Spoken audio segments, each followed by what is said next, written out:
What did you find most difficult about working on the second edition? It was a lot harder than I thought it was going to be. I have to be honest, because in the first edition, again, you open up a blank Word document, right? Chapter 1, and you have to start from scratch and map out exactly where it was to be. This was hard because I was very mindful of the size of the book. I didn't want it to grow too big. First of all, because it would be difficult for instructors to assign it in the ways they have previously. This series is devoted to being thorough but being concise at the same time, because a lot of these books are used as companion texts and not sole texts in the course, and so I wanted to respect that, and also I wanted to be mindful of price. I wanted to make sure that the book didn't get so expensive. There seems a tremendous amount of irony in having a book about inequality that students can't afford, and so it was hard for me to figure out where. It wasn't hard to know where to update. It was clear what data were dated and that needed to be updated, or when new examples came about that I thought would resonate more powerfully. I certainly could change those things out. But there were other places where I think we needed to do some more substantive work in the area of criminal justice and immigration, in particular, those two areas. And so one of the things that we did was split out the chapter that in the first edition was combined with crime and employment, which had a small immigration section.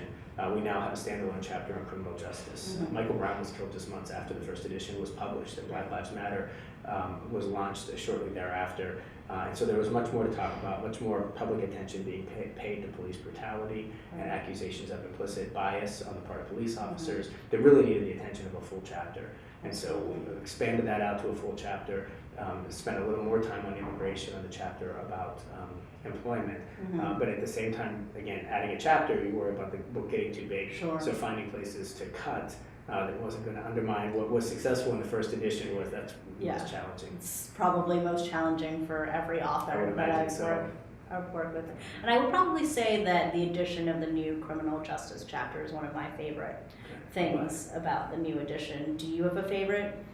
I think me too, only because I'm proud of it. I think I captured the dynamic as well as I could, keeping in mind that people weren't going to be reading it when I was writing it. I think, going back to your last question about challenge, I wasn't writing a blog entry. I mean, I had to write it in a way that would hold up and not be, I'm writing in a particular moment in time, in a very politically challenging moment in time on all sides. There's a lot of passions as a result of the election and those types of things. But I had to remember that that's not when people were going to read it. I had to write it for when people would read it, not write it for when I was writing it, and that became difficult as well. Right. Yeah. No. Absolutely.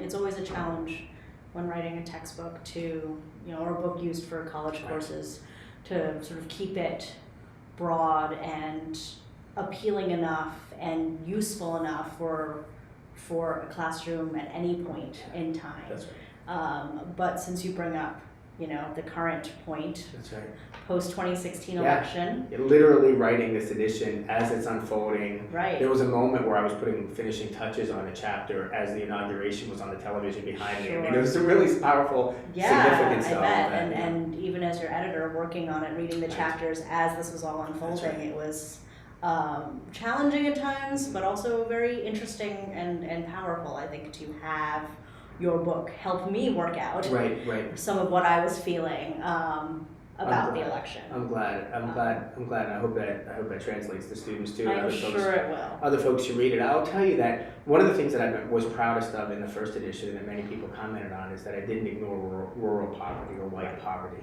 Poverty tends to be disproportionately black and brown because it's statistically so, but it also tends to be that way because there's concentration in big cities, which is where media markets are. And so rural poverty becomes invisible. But so many college students around the country are coming from very small towns, impoverished towns, or even impoverished families, but certainly in areas that they saw a plant close when they were little and see what happens in the town as a result of that.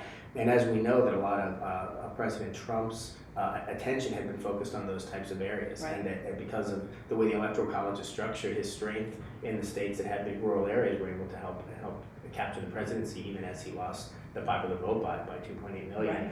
And so I was proud that we already had that base in place, and the current election cycle allowed me some space to leverage that to even more fully discuss what it means to be white and poor in rural America. And so I hope I was able to capture that dynamic in a little, in its full richness in the second edition, even in a way that wasn't available to me in the first edition.